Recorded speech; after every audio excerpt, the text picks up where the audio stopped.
Today's program is proudly brought to you by Whole Foods Market. Visit WholeFoodsMarket.com or download the Whole Foods Market app to learn more and find the store nearest to you. You're listening to Heritage Radio Network. We're a member-supported food radio network broadcasting over 35 weekly shows live from Bushwick, Brooklyn. Join our hosts as they lead you through the world of craft brewing, behind the scenes of the restaurant industry, inside the battle over school food, and beyond. Find us at heritageradionetwork.org.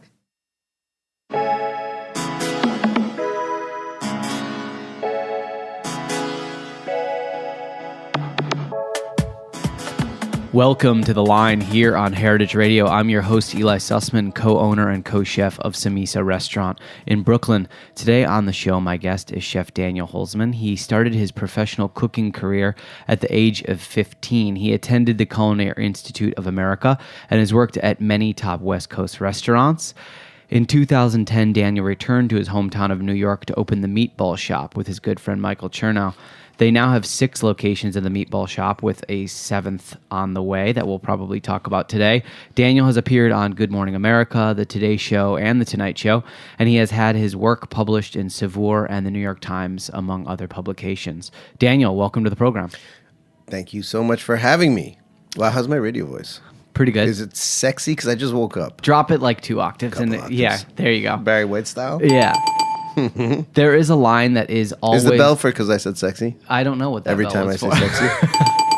Must be the sexy bell.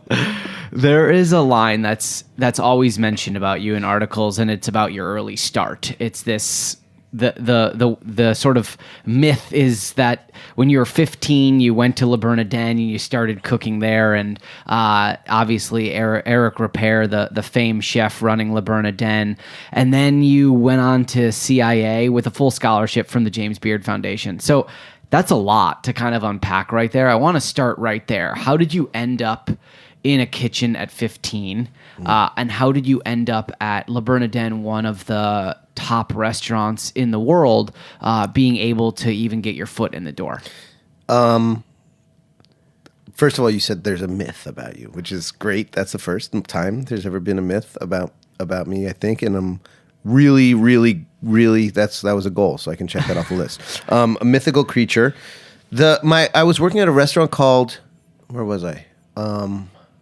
Samuelita's? No, the Candle Cafe, which is still there, and I just ate there this in week. Manhattan. Yeah. On 3rd Avenue and something in the Upper East Side, and they've got another one. It's a vegan restaurant. I was a delivery boy. Actually, I was a delivery boy there with Michael Chernow. We were in high school together, and we were working in that restaurant to make some dough, and Mike was very cool. I think he wasn't just selling vegan food, but we'll leave that for another episode. Although, if you want to ask me about it, I'll be forthcoming. I mean, he had a bike and he had the addresses, He so did. he was already he had half the game down. You know, veganism, spawned a lot of great ideas. Yeah. So, my friend Natalie, her father was the maitre d' of Bernardin, and she was my best friend. I was madly in love with her. She was the most beautiful girl. At the time, she was probably like 14 or 15. So now looking back, I think she's grown into a really beautiful woman.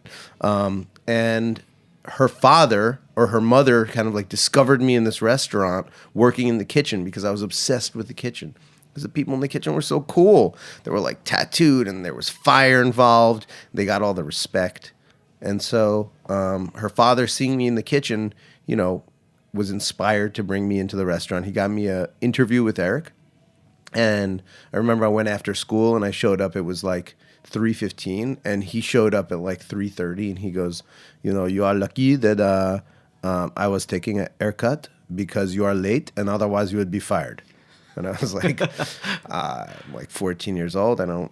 Yes, sir. Yeah. And he was like, but I see something in you. You remind me of me, so you are hired. And I was like, this is amazing. I got to work there. It was really incredible. And what do your parents think of you picking up a very high-stress job when you're in high school? Did they think that it was cute? Were they against it? What are the vibes there? I come from a very, spiritually woke hippie family where, I don't want to say hippie, they're their own class of kind of like strange Jewish anxiety-riddled, addled kind of humans. But my mother was very supportive. She worked at night, and my brother was 5 years older. He was away. My father and my mother had split up, so we had a very positive relationship amongst everybody. But I was really alone, and it was an opportunity to be around people. And I was driven to pay rent and make money and do whatever I wanted, which was great. Were you living at that time on the Upper West or Upper East Upper side? East, yeah, 83rd Street and with First. your mom? Oh, yeah. Okay, so Still in the basement. Still with my mom. So you go to school and then you shoot right over to Bernardin? How does that work? You work 1 day a week? Yeah, I worked Wednesdays after school in the beginning and summers. And then, and I did that for 3 years or so. And then when I graduated high school, I started working there full time. And at the way beginning, and on weekends, I guess. Did they treat you like a mascot? Were they trying to like push you to quit? How did you earn the respect of them? Like, was it from the jump, or did it take a really long time? I think that everybody there was very supportive. It's a very supportive environment. I actually remember when I think Eric became a Buddhist, and it made a switch right there. It went from like Chris, who's the longtime kind of like chef of the restaurant, used to call everybody a jack job. And I remember one time Eric came in and was like, "You're not allowed to call people jack jobs anymore." And that was like, to my chagrin, because that was like my nickname. The end of the plates throwing era. It was always a very positive environment, but that really was a major shift. And because that restaurant lived through the era of, chefs changing from being kind of like these crazy, maniacal, screaming maniacs to being, supportive environments where blah, blah, blah. So that was amazing. I think that, I don't know, some of the folks in the restaurant I got a ton of respect from, and they were really kind to me, and they saw me as somebody that was like, exciting, and others were like maybe a little jealous. Other people were angry at me. I mean, Eric I didn't have a great attitude. I wasn't really like a great person. I think I was a good person, but I didn't have a great attitude. And that really... What do you mean by that? Like, were you lazy? Were you combative? I was combative. I was really combative. Because you were a New York teenager and you had seen it all, or... Yeah, I thought I was better than everybody, and I kind of only wanted one boss. So, like, if you were the chef, I had nothing... Like, I would just do anything you said without even a question of a doubt. But if you were, like, the sous chef, if you were great and good and I respected you, then I did what you wanted. And if you weren't, then I was really like wouldn't listen to you. But I was so deferential to the chef that, he might not see me being rude to the sous chef. Mm-hmm. And so then it created I definitely put a couple people in therapy for sure. So you created kind of a weird hostile hierarchy environment, like for yourself, kind of. For myself and for everybody else. And it haunted me, and it still haunts me today because I haven't really figured out how to navigate the political system. Of a kitchen, you mean? Of a kitchen, of any kind of I guess I'm like severely introverted, and it makes it difficult for me to deal with more than one person at a time. I guess we'll get to you having 6 and then now 7 restaurants and how that affects that in a little while. I want to know about CIA. Why'd you make the decision to go to culinary school? You already had years of experience at a high-end restaurant. You had a wonderful chef who is becoming a great kind of teacher, mentor to you, and a lot of people that you could lean on for that experience. I'm sure you could have gotten a job at another restaurant anywhere based off Le Bernardin. Why go to culinary school? So Eric, basically when you're 16 or 15 or 14 years old, you have a lot of opinions, strong opinions, but the reality is that you really don't know what you're doing. And it's pretty apparent to you that you don't know what you're doing, even if your outward, external, attitude is different than that. And so I was basically, lost just listening to Eric, what he said. And he was a very, strong mentor leader who basically said, follow me, do what I say, and I'll make you the chef of a restaurant. You'll do this for 10 years, and then I'll put you in a restaurant as the chef. So he said, go to the CIA. He said, you should go to the Culinary Institute because you haven't learned any of the fundamentals. So, you know how to make lobster foie gras cappuccino foam, but you can't make trout grenoblois, and you need to learn how to make that. Because that's fundamental to meatballs as well. I do a lot of meatballs grenoblois. Actually, in real life, though, breadcrumbs and lemon is delicious still with butter, right? No? Capers? Anybody? Anybody? So when you're in culinary school, you are amongst your peers, but they're not really your peers at that point. So age-wise, you're in the same kind of room as them, but from the mindset, you said that you're kind of combative. So embarrassing. You're not really following the rules. How do you function in that? I got kicked out. Okay. Yeah, there you go. That happened. I didn't. I got suspended. For what and why? The story is the real story is that I was working at the computer lab, and I was just such a terrible student, and not student, but such a terrible employee of the computer lab. I was doing it for I got a culinary scholarship from the James Beard Foundation, which was so amazing and allowed me to go because we didn't have a lot of cash. But I still had to do a work for whatever program, and I worked in the computer lab. I was computer illiterate. I mean, people would literally come up to me and say stuff like, how do you underline, and I was like, oh, I'm so sorry, the computer's broken today. Underline function isn't working. But tomorrow, we're going to get that fixed right away. We've got a team working on it. And so it just didn't work out for me at the computer lab. There's a deeper story that I'm going to just not tell you because I can't. Sure. It's embarrassing. Okay. Everything's so embarrassing about my life. It's really tough. So you did something bad or stupid. I did something that you didn't stupid. Want to share, and then you know what they say? The cover up there? is often worse than the lie itself. Interesting. Yeah. Well, I'm now compounding that. We'll let you hold on to this shame that you experienced many years ago. We'll let you wallow in it for the rest of the episode. But so you finish culinary school. I never finished culinary school, so I attended. It never says I graduated on any of the materials. Before you move out west, I just want to ask another question about Eric Ripert. I haven't ever been in the presence of that caliber of chef in a kitchen before. I think many listeners also have only seen people like Eric Ripert on a TV show. Being in that kitchen, being up close, from just a fundamentals perspective, technically speaking, what is it like to watch him work and lead the kitchen? And even watching knife work, is that sort of a spectacular thing to see Eric Ripert make a sauce or do fish butchering, something like that? I mean, obviously from a technical skills perspective, the man has 50 years of working he's apparently he's 70 years old. Sorry bud. The reality of it is that there's this. It's a little bit, I don't want to say disillusioning. It's the entire every single one of these chefs. They get where they are, and they are where they are because of an extraordinary work ethic and level of dedication. The reason that Le Bernardin is a restaurant that is excellent is because he's there every day, every single day. You go to Daniel, and Daniel's in the kitchen every single day. Even though he manages to be out on the town and have all these other places, at his restaurant, he's there every day. And he stands at the pass, and he, sticks his finger in every single plate of sauce and tastes it and checks the temperature of every single piece of fish that goes out of the kitchen with a little cake tester. I mean, he's physically dedicated, and so it's this incredible level of I'm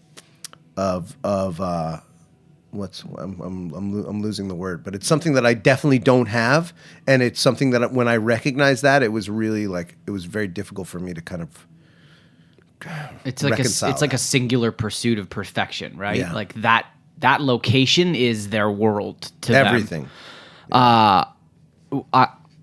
I want to move west with you, and wondering, you spent your entire life in New York, school, you're cooking here. Is it a running away, or are you just trying to expand your scope and you want to see what else is out there? Why venture west? I was desperate to move out of New York. I wanted to go to New Orleans really badly, but I wanted to move out of New York. I I loved the idea of just getting away and just getting a fresh start. I think I have continually imagined this world where you can just like start again. And it's a true thing. You can always, no matter how badly you screw something up, you can always just kind of start again. I mean, and reinvent and just go for it, which is so nice to know. Although with social media, it becomes more difficult. There are a few things you don't want to get landed up in, like jail or Instagram or, some of the worst diseases. You can't really truly disappear anymore. No. But yeah, I guess in early 2000s, you could go off the grid more, you know? Could. No, I was working. I got this book. Eric was brought. His visa was sponsored by this guy named Jean-Louis Paladin, who's this amazing chef who is kind of lesser known today because he passed away in the early 2000s. But he was like the grandfather of French cuisine in America in a way that was interesting. He sponsored the visa of many of the kind of like 4-star French chefs that we know of today and had them come and work in his kind of restaurant in the Watergate Hotel in Washington, D.C. He also wrote a cookbook that was like 100 years ahead of its time and absolutely amazing. And, I was like obsessed with this legendary guy. He also had this incredible deep, like 2 packs of Marlboro Red a day voice. And he was a legendary maniac, screamer, incredible, like the most violent and hysterical. And he was so well respected. And basically he also was like, he drove the trend towards French chefs using American local ingredients. Because before that, it was like canned, asparagus from Germany, white asparagus is the best. And then it was like, no, we have these incredible ingredients here. Let's like celebrate them. And he was foraging and he taught, he started like so many of the things that we know about today, like day boat scallops or, whatever these like, fresh ingredients that we think of or take for granted today. He actually taught the foragers how to get them and started their whole businesses. Really cool. incredible. And so when you end up in San Francisco, you have like quite a bit of success there, right? Like you're working at a lot of restaurants and you become the chef. And how does that feel? You're a young guy and you're kind of... It was like a little different than that. It was different. Okay. It was just different. Like I worked for this guy in Vegas and I got fired from that job.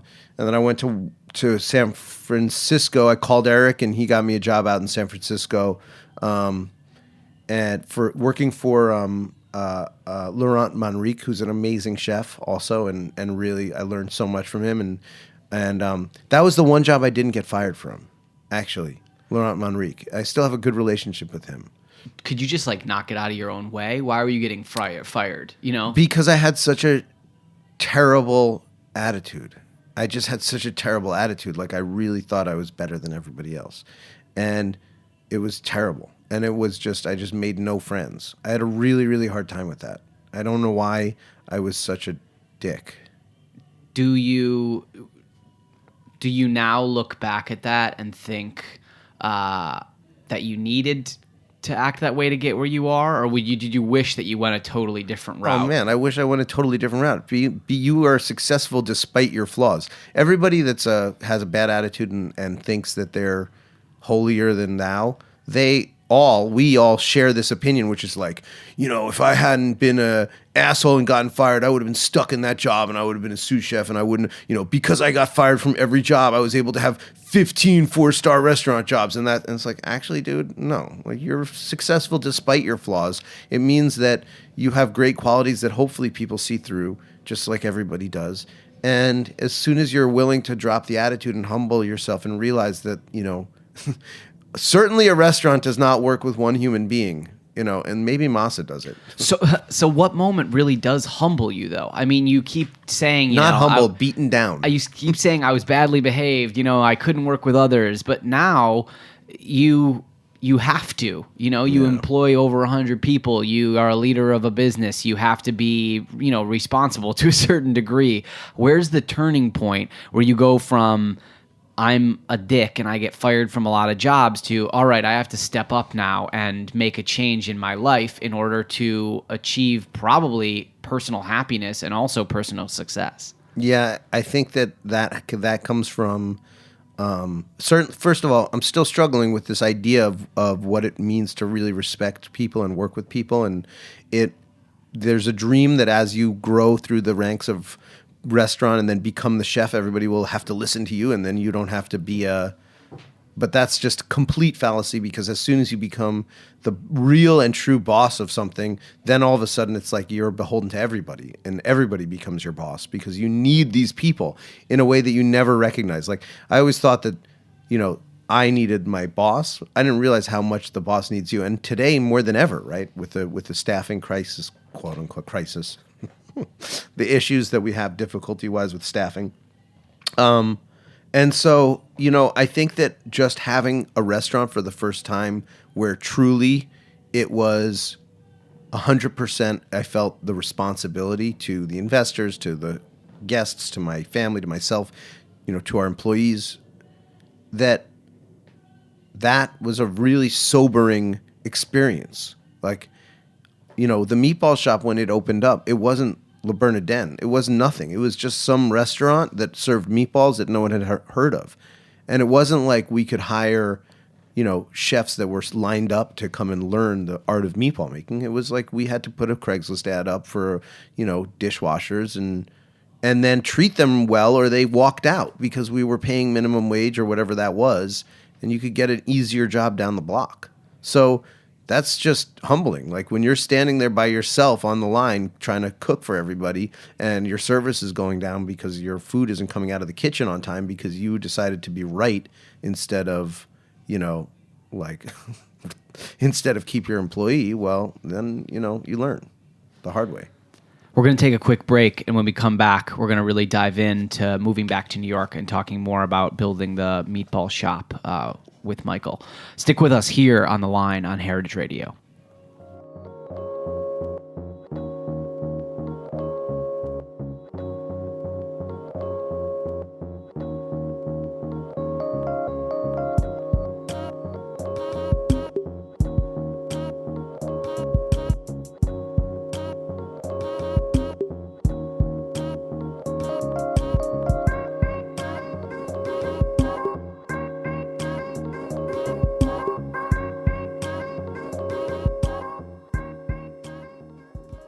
Today's program is brought to you by Whole Foods Market. From papayas and samosas to reishi mushrooms, if it's something that sounds delicious, chances are you'll find the freshest, best version of it at Whole Foods Market. They have more than 400 stores across the country, so if you consider pizza its own food group or just can't imagine when avocado toast wasn't a thing, Whole Foods Market has you covered. Visit WholeFoodsMarket.com to find a store near you. Whole Foods Market. Whatever makes you whole.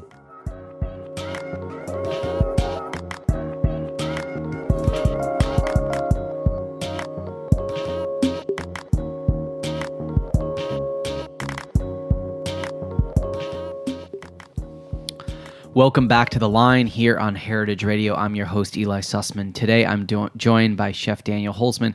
He is the co-founder of the Meatball Shop. They have 6 locations across New York, with the 7th on the way. Back in 2009, when you were looking to start the Meatball Shop, you partnered up with your high school delivery buddy, Michael. I don't exactly know about his background. We know that you're coming from the culinary side of things, but you're formulating a plan to open up a restaurant. Was it always the Meatball Shop from your initial discussions? And when you start to put together a business plan, how professional of a process that is? Did you slap a couple PDFs together and then go to your family and friends and say, we need $400,000, how did that process kind of coagulate between the two of you to make the restaurant open? Such a good question. First of all, you're like spot on. It was $410,000. Well, I do a little bit of homework before this. So, my partner Michael was my best friend from high school. He was a front of the house guy, and he's an amazing front of the house guy. He's the kind of person that if he sees you once, he'll remember your name forever, and just has this level of like innate hospitality that exists within him that make people want to hang out with him, which is what you need in that front of the house guy. Because you want, I'm like, stay out of my kitchen, and he's like, welcome to my restaurant. That's what you want. And he he had wanted to open a restaurant, and I wasn't so keen to open a restaurant with him because he was in New York. I was in California. I didn't want to move back to New York because I wanted to work in, a different type of restaurant, whatever it was. And he had been talking to me for years about it. And finally, I came back to New York to open a restaurant with him, not the Meatball Shop. We actually had to work through what type of place we wanted. And the Meatball Shop became what it was because it was this balance of what he wanted and what I wanted. He wanted like a Cal Pep, chef-driven, counter-only, no... Cal Pep's a restaurant in Barcelona in the kind of like Boqueria that's like amazing, well-known, but there's no menu. The chef just kind of feeds you. It's incredible. Very delicious, but, chef-driven. And I was like, wow, man, I watch these guys like Eric that even if you're a 4-star chef at the really, what is he, 1%, the top 0.1% of chefs, even if you gain that level of success, you're then stuck behind the behind the stove. And if you leave, your restaurant suffers. And so I was like, do I have that level of dedication to want to do that?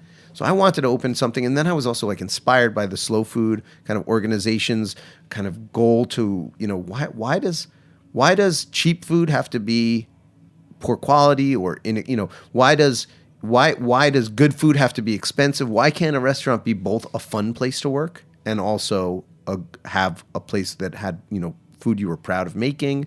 All of these kind of things that didn't exist in the restaurant or that I hadn't found in restaurants that I think a lot of chefs at the time were excited about exploring, right? David, I saw David Chang open Mama Fuko, and it was like, wow, there's this dude that is making this amazing food in this really cool, laid-back, fun environment. I guess Danny Meyer started it with dining at the bar at maybe TGI Fridays started it with dining at the bar. Danny Myers was inspired. Gramercy. No, TGI Fridays did it right first, probably, and then Danny Meyer did it dining at the bar. He was, I guess. He took that and elevated it, and then David Chang was like, we're going to do that with hip-hop and spray paint on the walls, and you're like, holy shit, this is so cool. You can have an amazing restaurant that people want to blah, blah, blah. So we balanced those two things together, and originally the Meatball Shop was going to be more of a fancy restaurant, and we were having a hard time finding a location, and we were sitting in Whole Foods upstairs on Houston Street in the upstairs kind of private area, which is very clean bathrooms there, by the way. If you're on Houston, you need to use the restroom. Some homeless people also have discovered that, so they're clean, but there's a mixed clientele. We're sitting up there, and Michael was like, we had been talking about doing meatballs late night, and he was like, why don't we just do the meatball thing? And I was like, so Michael Chernow, I admit, you, sir, had the idea. That's greatly disputed, often. Whose idea who was forced the other one to serve meatballs? When I was 15 years old, I was eating meatballs, man. I had a meatball hero when I was 11. I was first. So you have this French sort of, it's a fine dining background for all intents and purposes. That's really sort of the world that you're coming from. And your menu has check boxes on it. And it's fun, but it's also very kind of light. It's very loose. Did you feel like you were kind of getting dragged into, once you decided on meatballs, did the format scare you that it got more and more casual and that it was sort of looser and looser? I mean, you're a sit-down restaurant, but the menu kind of leads itself to be almost like an order at the counter type of thing, but it has that sushi element as well, where you kind of fill in what you want, but very, very casual. Was that exciting and freeing to you as a chef, or was it kind of terrifying? It was exciting and fun because when you have a mix and match menu where people can choose their own adventure and decide how they want to build their own meal, you have to, we have 125 permutations of regular foodstuffs that you can put together, maybe more at this point, and it all has to work together. So, every time when we think about the Meatball Shop menu, it's like we only use seasonal ingredients, and they have to work with whatever side we're putting out has to work with these other, whatever they are, 25 different options. And on top of that, they have to stand alone and be delicious. However, if you put a bunch of meatballs and sauce on another side together with them, they can't be like a circus plate of overpowering and weird. And so it creates this really interesting conundrum, difficult question to try and, solve, which is exciting and fun. And then it was really Michael that recognized from being a bartender for years, like New Yorkers were coming in and saying, where's the best pizza? Where's the best French fries? Where's the best shawarma? Where's the best? And he was like, we could be the best meatball hero. We can be the best meatball. That's something that people can get behind and can recognize. It's, that's an elevator pitch. Well, what about that elevator pitch? You raised $410,000. How difficult was that to do? Did you have the money quickly, or were you really sort of scraping at every single stranger and distant relative in order to scrap those dollars together to make the project happen? We wrote a business plan for the original restaurant before Meatball Shop. It took us 3 months, and it was a struggle. We put the Meatball Shop business plan together it was like 3 days. And every single person we talked to, other than one man, said yes as soon as we asked them and they read the plan. It was the easiest, it was so strangely easy. A lot of people were Michael's, long-term customers who just believed in him, but the reality is that it was people just recognized it and did it.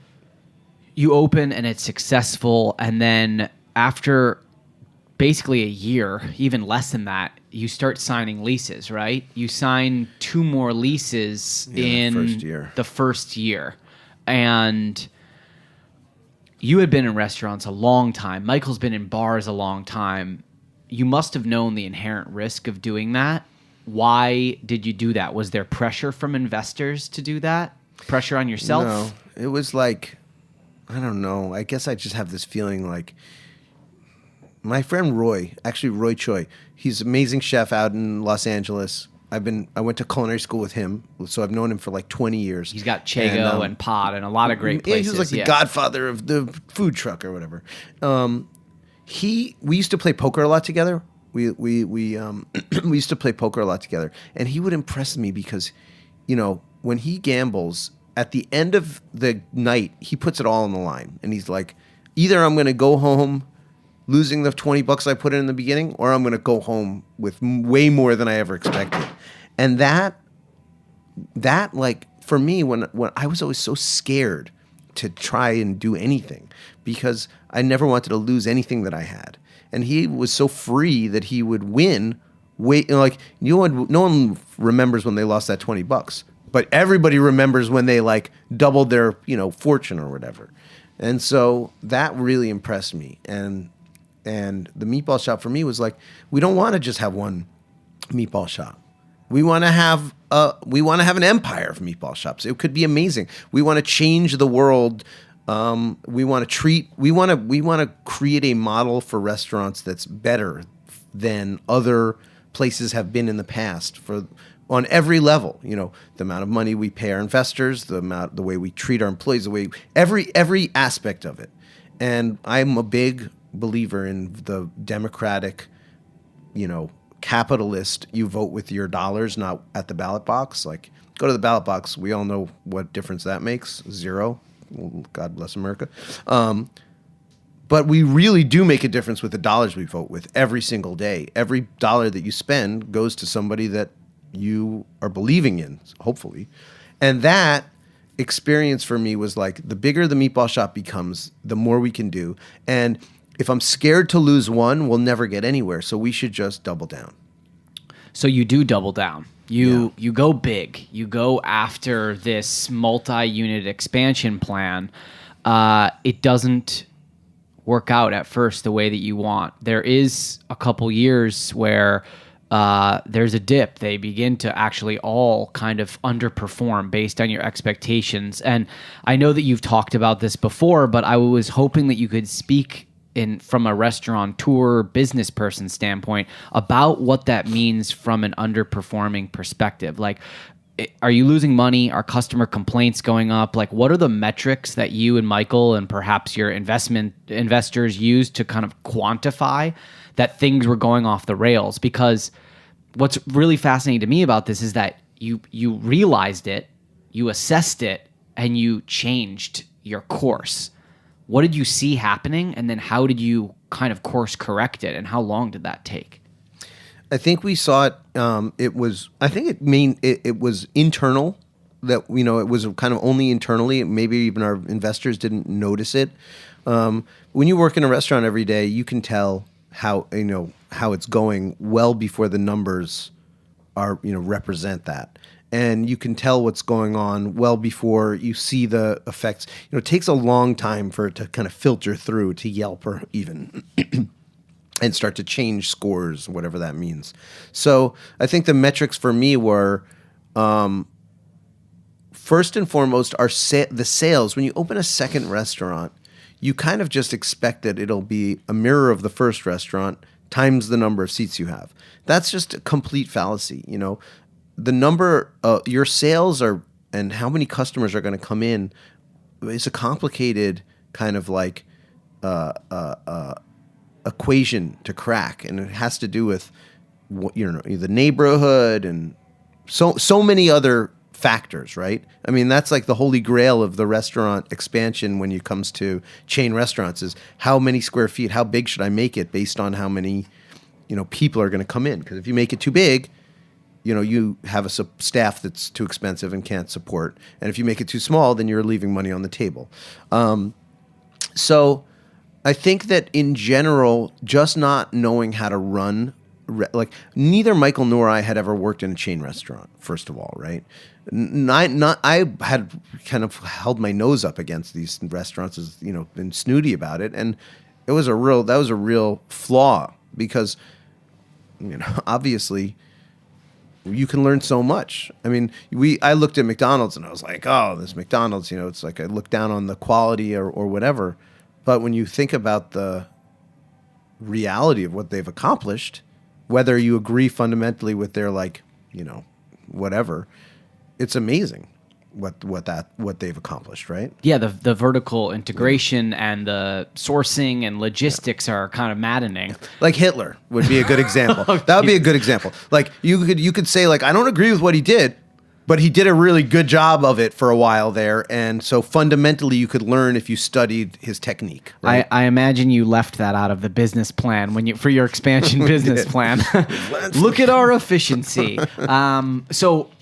But in truth, though, as you expand and you go from I'm a singular chef who stands behind the oven, or I'm at the pass, and you kind of have to evolve into, oh, we need a director of operations. We need a centralized HR system. Oh, are we going to have a commissary, or are we going to produce everything independently at each restaurant? So I'm going to ask those questions now. Do you use a commissary? What was it like when you brought on a director of operations? Because I saw your structure on your website. It's pretty corporate. You have a chef at most locations who's the chef there. How do you now oversee things from the top? And what does that feel like to kind of, I mean, you're not really like the chef on the line anymore. You probably don't even go to every restaurant every day. That seems impossible. So how has that changed once the structure changed? It's when you I read this book called The E-Myth Revisited. It's like a great book for someone starting a business because it really speaks to, this idea that you have to pick a job for yourself, and that job should be what's best for the business and not necessarily what you want to do or are comfortable doing. And as your restaurant and business grows, your job evolves constantly. I haven't had the same job for, 2 months running since we started the business. It just is constantly changing, right? Some days I'm the plumber. I'm like a really good plumber, by the way. Very good plumber. Lucky. And I think save a lot of money that way. I feel like I could revolutionize the whole plumbing industry. So I forgot the question. No. The shift from being the chef of one restaurant, was something that probably when I look back on seemed really obvious and easy, and probably at the time I never let go, and I probably still haven't let go. There are amazing executives who really understand what it means to trust people, and the truth is that you can't manage 6 restaurants. You really can't manage more than 3 restaurants. One person can't really manage more than 3 restaurants, like cowboying it. You need to really at some point trust somebody. Where the whole thing falls apart is the first time that somebody other than you starts to hire people. Michael hired every single manager and every single employee for the first 3 restaurants, or he was part of the interview process. As soon as you can no longer do that, all of a sudden you start this like cultural game of telephone where the entire system breaks down, because you need to then identify and quantify the core values of your business. And this is where that like corporate structure comes into play, because I always thought that like red tape and corporations and like all this stuff were bad words. But the truth of the matter is that if you employ the corporate technique to drive the results that you believe in without losing your core values, which, of integrity and whatever matter to you as a business, then you can drive the success that you've created without losing any of that. The truth is you lose the culture if you don't create the corporate structure, because the corporate structure is what allows you to kind of proliferate without losing your culture, which is everything, right? And that's just the truth. Every single business that is successful that's bigger than a group of one person is built on communication. Period. Done. That's all there is communication. And so, you stick your nose up and you say meetings, meetings, meetings, but your whole thing is meetings. It's meetings and communication that allows us to grow and remain one. So that idea for me of corporate structure, which is something that I fought against. And the reason that we faltered and had a hard time is because I fought against that so passionately, and I really didn't want to have to do that until I finally realized, like, hey man, you're making such a terrible mistake.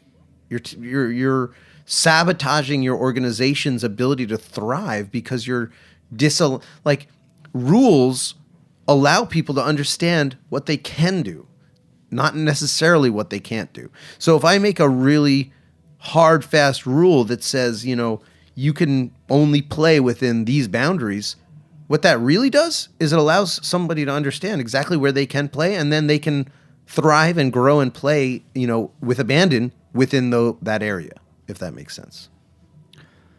Wow, was that too much? Too passionate? I just got real excited. I think I'm like halfway through my coffee. That's what happens.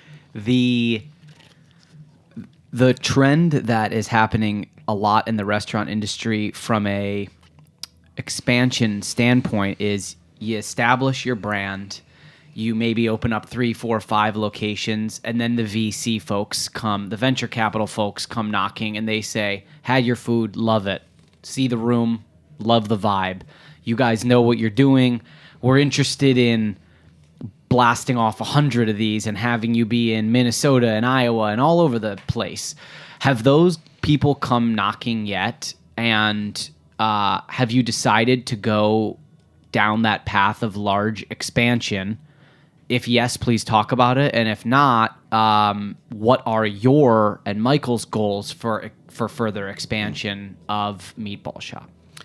So we've talked to venture capitalists, different finance folks from the beginning. Obviously, money is an extremely important factor. If you want any business, the cash of a business is everything, right? If your business it's your blood. Cash is blood.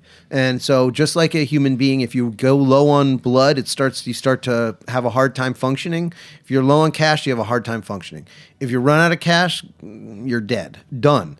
And all of a sudden you need an infusion. And if your infusion becomes more expensive, the more you need it, just like anything else, right? Cash is the commodity that drives the life of your business. And so throughout our time, it's been that balance of questioning where are we going to get our cash from to grow. We've been really lucky because our sales and our business model support us being able to take loans from the bank, which has allowed us to kind of grow internally. We also have had a couple of investors from the first kind of group of people that invested, friends and family from the first restaurant that, have supported and wanted to invest more. So we've been able to maintain kind of this kind of insular investment structure that has allowed us to maintain control of the business to some extent. At the same time, I don't know.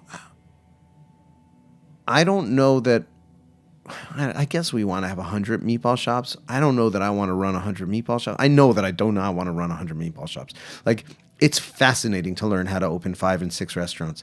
I imagine it'll be extraordinary to be on the ride of watching us grow to 25 restaurants. We hired a CEO, Adam Rosenbaum, who's amazing, and that's his passion, and he has the dedication and drive to want to kind of like do that. So really, he's the guy that's he's the guy that's going to take us from 6 to 25 with his experience. And where's his background? Where did he come from? He was a restaurant guy in New York City. He worked for some of the kind of finer dining, fancier restaurants, and then he, through Patina Group, kind of grew and learned the corporate side of things.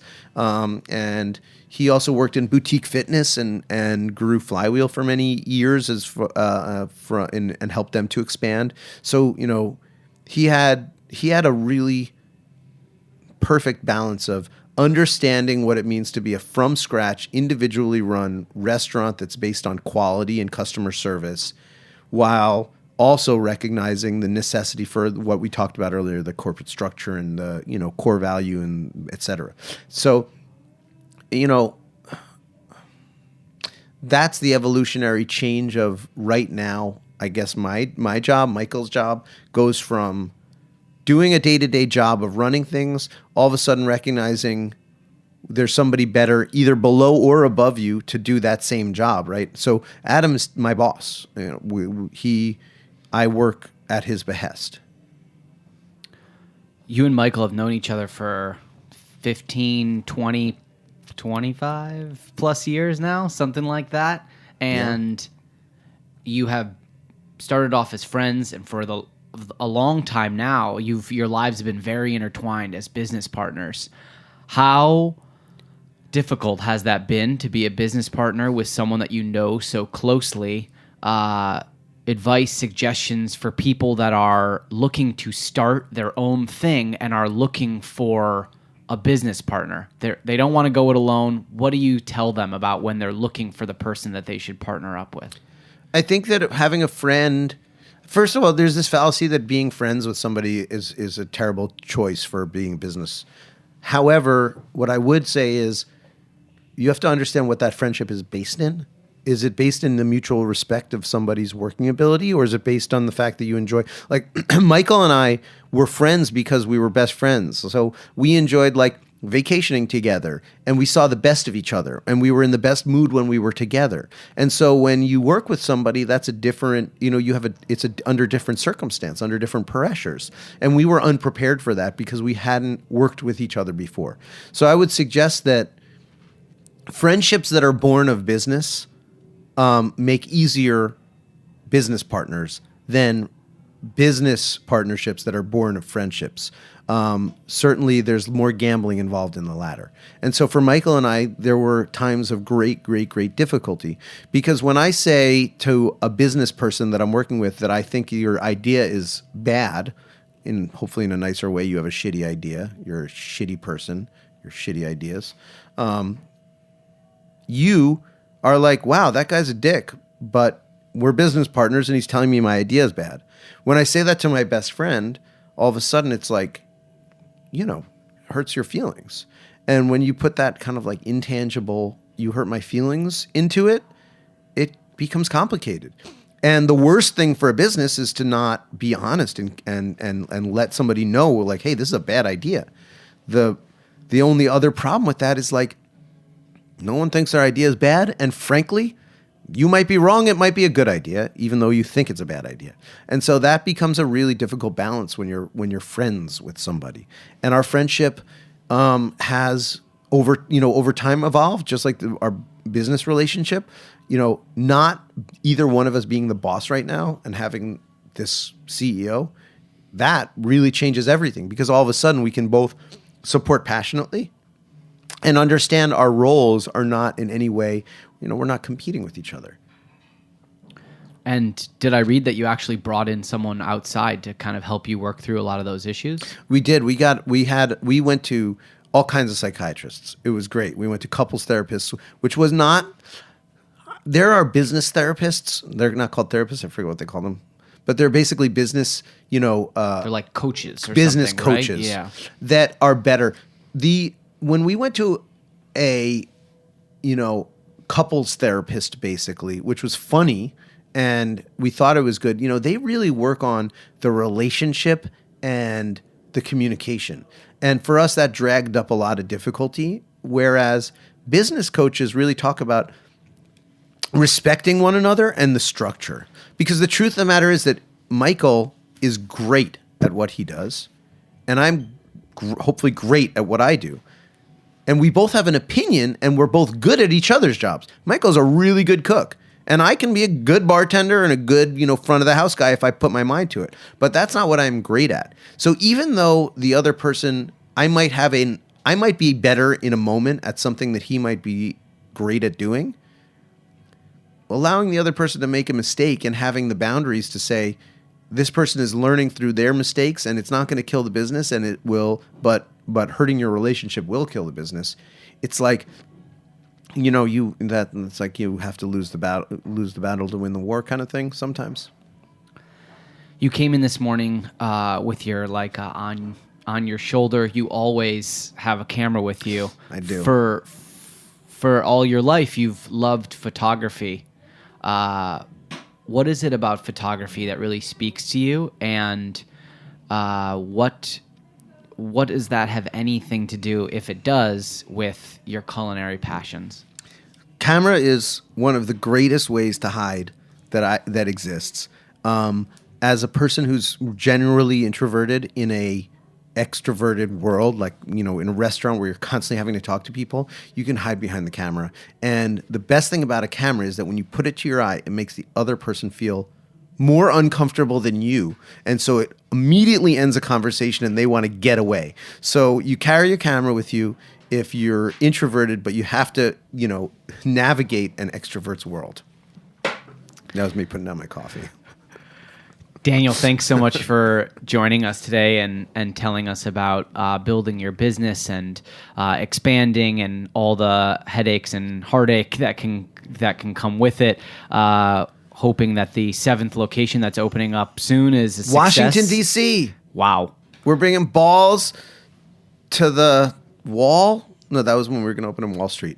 Balls to the... What's it called? Mall. Balls to the mall. The Washington Mall. Not the, Mall of America. It's going to be in the first level of the Washington Monument on the... that would be so great. No, we're opening on 14th Street. And 14th Street is such a great corridor. I don't know if do you spend time in D.C.? Sure, I know D.C. a little bit. D.C. is just such a great city. They're like... I hadn't spent time there since I was a little kid, but... outside of the Monument Alley, DC is this amazing, vibrant community of like incredible restaurants and, art, and I don't know, it's really cool. I had a great time. Huge college scene down there. There are like white people rowing in the river. You know how they do that? Yeah, there's rowing. There's a lot of stuff going on in happens. Washington, D.C. Cool. Well, first location outside of New York, and maybe many more to come. Hopefully we'll have you back on the show when you hit your 25th location, and we'll talk about how you got from 6 in New York to that level. You can find Meatball Shops pretty much everywhere in New York. They cover a large swath of the city, and they're open 7 days a week. So go check them out if you're in lower, upper, or midtown Manhattan. Daniel, thanks again. Join us every Tuesday for a new episode of The Line with a new chef or restaurateur telling us about their story. Join us next week, 11 a.m., Heritage Radio.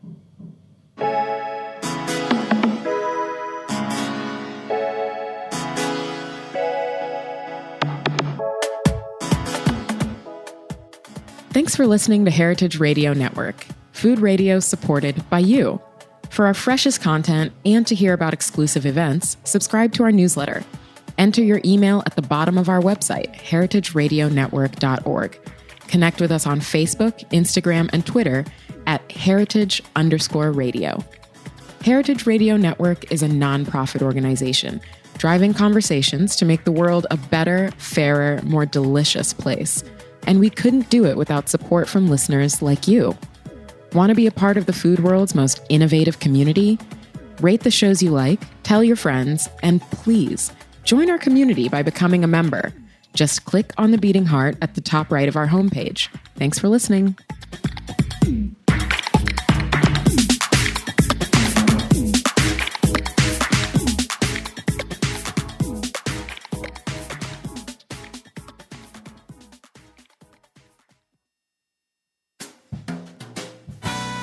Ever wonder what kind of podcast Julia Child would have made?